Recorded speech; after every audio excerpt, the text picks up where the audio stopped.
Over my many years as a gamer, I've played Minecraft about a handful of times. And during all of those times, the same thing would always happen. We would start with a ton of enthusiasm, but then slowly we would just make a house, maybe visit the Nether once, try and get some diamonds, and then that would be the end of it. The biggest accomplishment that I can remember is building an XP farm, and I didn't even make anything that would be useful to that. I didn't make anything that I could use XP for. So you can say that we never really focused on the main objective of Minecraft, which to me is beating the Ender Dragon. Obviously, there are a ton of things that you can do within Minecraft besides beating the Ender Dragon. Hell, in the latest patch, they added happy gas that you can create and ride. But for the sake of this series, I want to focus on the vanilla experience as much as possible. But seeing as I want to defeat the Ender Dragon and I'm really serious about playing Minecraft properly, I thought it would also be good to investigate in some mods. I did a ton of basic research while I downloaded CurseForge, tried to get a bunch of mods to work, but in the end, nothing really seemed to do it for me. Eventually, while scrolling on YouTube, I came across a video from Demon Joe TV where he showcased his vanilla perfected mod pack. This was very appealing to me because I could just download it and then be done with it, have a perfected vanilla experience that doesn't alter things too much, but just adds to the original vanilla feel. But instead of CurseForge, I had to download Mondrith, and that is what I went with. After a bit of tweaking in the Minecraft settings itself, it was finally time to start a new world. And I called it Neverland, the place where I would write personal history. As the world loads in, I see a bay-type area, some lava, and then a huge amount of water comes down the cliff right after I spawned. Taking in the view, I also see that there are two sheep near me, and I decided to do a bit of a culling because I wanted their wool in order to build a bed. Having thought that I acquired enough wool to make a bed, I decided to explore around and find a good location in order to make a proper base. Having walked around for a bit, I come across a small group of villagers. Bit of a side note, in all the handful of times that I've played Minecraft, I have never interacted with villagers. To me, when I thought that was wild. And so it was very much surprised that when I talked to the villager, he was a novice weaponsmith. I continue looking around the village for some loot, use the crafting table in order to make some of the very first oak planks, and here I discover that you need 3 wool and not 2 in order to make a bed. Across the pond, I see another sheep that I set my eye on, and now I finally have enough wool to make a bed, but I'm still lacking a good location for a proper base. There's a bit of a clearing not far from the village, and I eventually decide that that is where my base will be, just in case I will need these villagers for later in the game. I get started on chopping down some trees, but nightfall is soon upon us. Having no shelter, I decide to head back to the village and spend the night next to one of the buildings in a very makeshift type of house. In the morning, I head back and continue on making a small starter base in order to make survival a bit easier for myself. I chop down some trees, set up a nice small farm, and get started with building a small house for my bed and furnace. Now that the foundation is here, I decide to invest in a few wooden tools and head over to a coal patch that I saw earlier. Here, I harvest the very first coal and some stone as well in order to make the stone tools instead of the wooden ones. After having collected the coal, I decide to cook some of the meat that I have on me from the sheep, and then I build a chest in order to store some of the miscellaneous stuff as I continue building my tiny base. After we sleep and continue in the morning, we hear a zombie burning, and it catches my eye because of the animations from the mod pack. The model is so different than what I'm used to, and I'm actually quite amazed that such a basic mob can feel so refreshed just from a few mods. And this is already where I get into unknown territory. Because honestly, besides what I've done in the game right now, I have no idea where to go or what to do in order to even try and defeat the Ender Dragon. But at least I have my basic needs met, and so I decide to default back to the idea of building a mine shaft deep down enough to the point where I can get diamonds. Because in my mind, I need a diamond pickaxe in order to mine obsidian. Now, there's plenty of people that will point out that I don't actually need a diamond pickaxe in order to make a nether portal, but I didn't want to mess around with too much crazy stuff, so I decided that just building the mine shaft would be the very next thing that I do. I settle on the area directly behind my base and get started with a basic entrance. After the basic entrance of the mine shaft is done, I do a bit more exploring behind my base and eventually find a giant cave that is home to just a single spider. As I continue in this new biome, I find another set of villagers that also grants me the safe haven advancement. I have no idea what that means or why I get it now instead of when I visited the other village, but maybe this is because it has a cartographer and a butcher. I have no idea. For right now, I am very content that my base is so close to two different kind of villages, just in case I need them. After harvesting a bit more materials and killing a sea zombie, I head to bed, and early in the morning, I expand my farm a bit more and tidy it up with some wooden slabs. Before continuing on in my mine shaft, I mess around with the camera settings, which you see in all the shorts and with the things that other YouTubers use.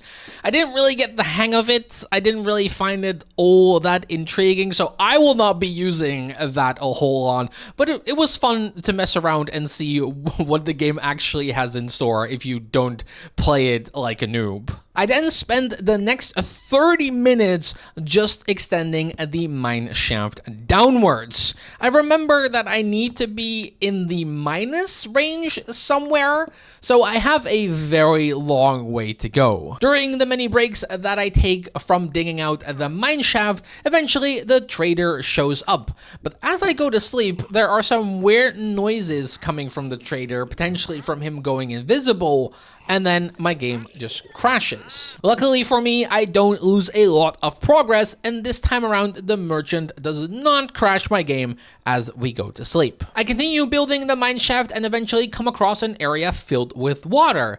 The water doesn't particularly seem to come from anywhere, so after a bit of fumbling around, I close the area and continue digging my mine shaft. Eventually, I come across some iron, which is incredibly exciting because it allows me to get the first of many iron tools in order to make this whole process go a lot faster. As we go deeper and deeper, eventually I come across another clearing, and I decide to just inspect this new cave structure. Eventually, I come across another clearing and a spider comes my way, and I fumble so hard that I end up locking myself in with the spider just out of pure panic. Luckily for me, the spider is not actually that dangerous with the gear that I have, but being a bit scared and anxious, I go back to my portion of the mine shaft and seal off the connection to the bigger cave system. With all the extra iron that I have collected so far, I craft 2 pieces of iron armor,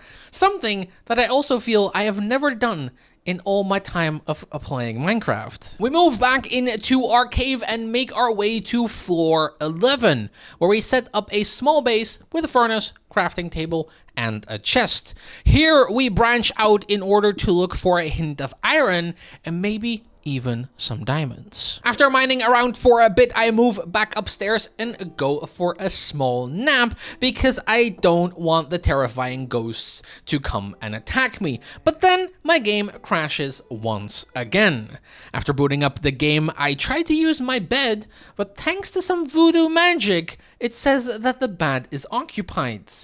Luckily, I just have to destroy the bed and place it back down in order for me to get a good night's rest. After a very long mining session in the branches that I've made, I realized that this is going absolutely nowhere. So I get back to the bigger cave system that I saw earlier and decide to explore that a little bit more. The exploring pays off, and I'm able to mine more coal and iron so that I can make another piece of the iron armor. After dumping some materials back at our base, we go back into that cave system and come across a overgrown moss area. I am so incredibly not familiar with all the different biomes that are in this game, so overgrown moss area is just what I've labeled this. I'm pretty sure it stands for something more significant. Though in this area we find a bit more iron as we get escorted around by a little bat, and in my mind, bats were always hostile creatures. I wonder if that was changed at some point. As we have stripped this area of available resources, we make our way back to our base, do a little bit of housekeeping, and then finally complete the full set of iron armor. All these trips have made me realize that I have a lot of trash. So with some of the remaining iron, I decide to make a bucket and the foundation for a lava pit. I then remember seeing a trail of lava back when I spawned into this world first. So that is where I decide to go back to in order to get the lava for this lava pit. Along the way, we come across another cave system that just goes down.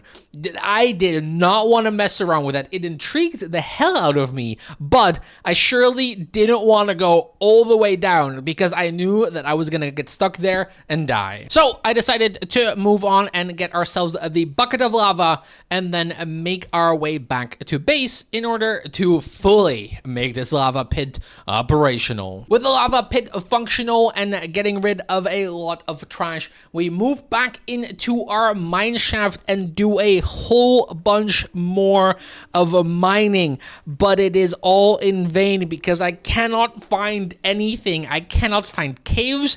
I cannot find a proper ore deposits. It's just a complete and utter failure. So seeing as the mine shaft is not working out, I decide to go back to the village that is back behind my base. And while we go there and while we explore around, we come across another natural cave system that takes us on quite the adventure as we go deeper and deeper in the cave network. We don't decide to stay for long, but we do pick up some resources along the way. As we leave the cave and go back to our base, we come across a huge natural lava pit just in the middle of the forest. Although this is a little bit strange to me, this little patch of lava will prove useful in the future. Having mined on floor 11 for quite some time now, I figured that since I have no results to show for it, I should go deeper. I've also been posting YouTube shorts about the whole experience, and luckily, someone in the comments mentioned that the best place to find diamonds is -53. So that is my next goal. And so we spent the better part of an hour just digging, making stairs, and dumping any unnecessary items in the lava pit. But finally, we make it down to -53. And here we immediately come across the start of a cave system with some lava. Not wanting to explore too far, I make my way back to the surface to gather some materials for a small base down at -53. This time I want to add a bed as well so that I have a place to sleep close by. I put down the bed furnace, a crafting table, and a double chest and continue exploring the new cave system. With a bucket of water in hand, I clear the lava and think that I now have a nice obsidian patch nearby in case I come across some diamonds. But as I clear the second patch of lava, I come across blocks that I have never seen before, and suddenly a loud screeching starts, and a warden appears. Being scared to death of this absolute monster of a creature, I run back and quietly observe from afar just at the start. At some point, I fat finger one of the torches that I'm holding and I'm throwing it down on the floor. This seems to trigger the warden. Granted, I have no idea how this creature works. I have seen some trailers, I've seen some clips, but an actual encounter with this boss, I've never had. So I have no idea what he does or what sets him off. As the torch hits the ground, the heart of the warden starts beating rapidly. He's agitated. He is coming for the Minecraft booty. And I get hit with the very first sonic wave. I start running. I scream internally. Then he hits me with a second sonic wave on my way out because he can hear my screaming. He can hear me running up those stairs. And after that, I am safe for a little bit. But I am in a huge amount of unluck because at the very first time I get down to minus 53, there is a freaking warden there, and I have no idea which direction to go now. I do try a few more times, and I do branch out a couple of different directions, but going left just immediately made me go into an area where I triggered another warden, and I just feel completely unlucky, and like I said, I have no idea what to do now. I feel a little bit defeated. Running low on iron and having my own mineshaft be unusable,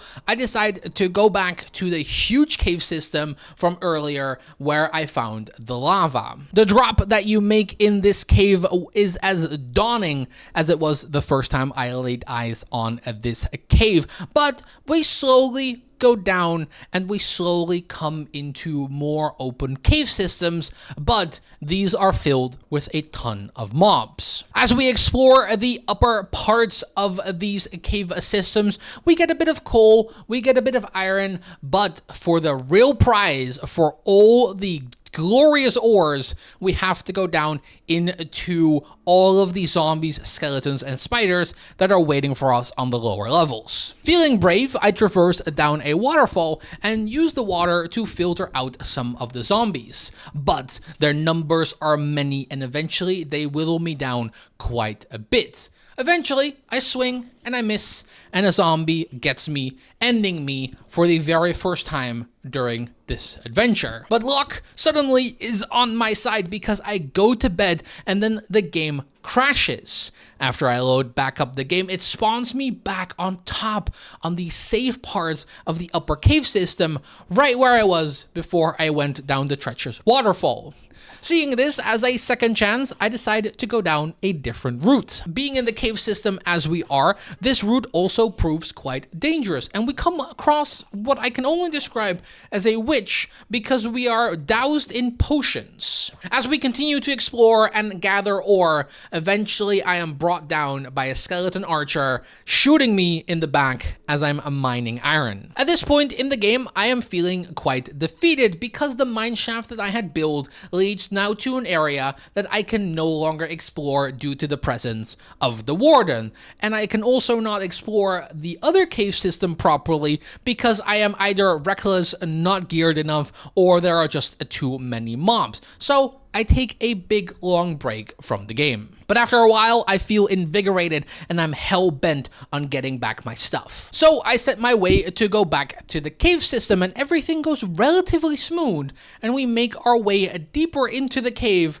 as I'm now a bit more cautious. Here we come across a established mineshaft with tons of goodies like melon seeds, beet seeds, and iron. As we explore this place a bit more, we see our very first glimmer of diamonds. I luckily have enough wood with me to make a crafting table, and with the iron that I've been collecting from the chests, I can make an iron pickaxe so that I finally can get a hold of some diamonds. And as we explore further, we actually find 3 separate ores of diamonds. So I head my way back to the crafting table and craft my very first diamond pickaxe in this playthrough. And this is an amazing achievement because this opens up the possibility of getting obsidian and taking the first steps into the Nether. With all of the loot gathered and some extra goodies gotten, we follow the waterfall back up and we make our way back home. After a good night's rest, we first decide to upgrade our farm a little bit,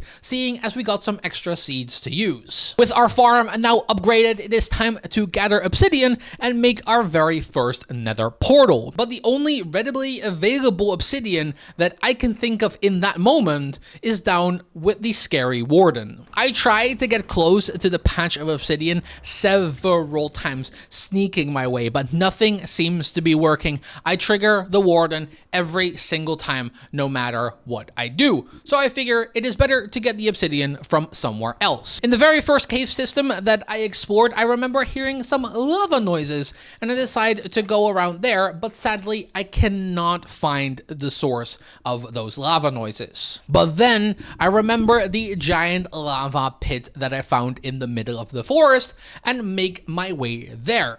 With a bucket of water in my hand and a big lava pool in front of me, we finally get our hand on some obsidian. Now, for some reason, in my mind, I need 12 obsidian, and that is exactly what I mine. And so we make our way back to our base with exactly 12 obsidian in our hand. As I put the layout of the portal, my very first attempts don't seem to be working, and I realize I am down a few blocks. But as I go to bed, my game crashes once again, and when I go back into the game, the portal that I had built is still there, but I also have several more obsidian in my inventory. So thanks to this error, I can make some adjustments to the portal and finally light it up in all of its glory. And so we've had some ups and downs through this very first video in me trying to defeat the Ender Dragon. It's been quite the ride already for me.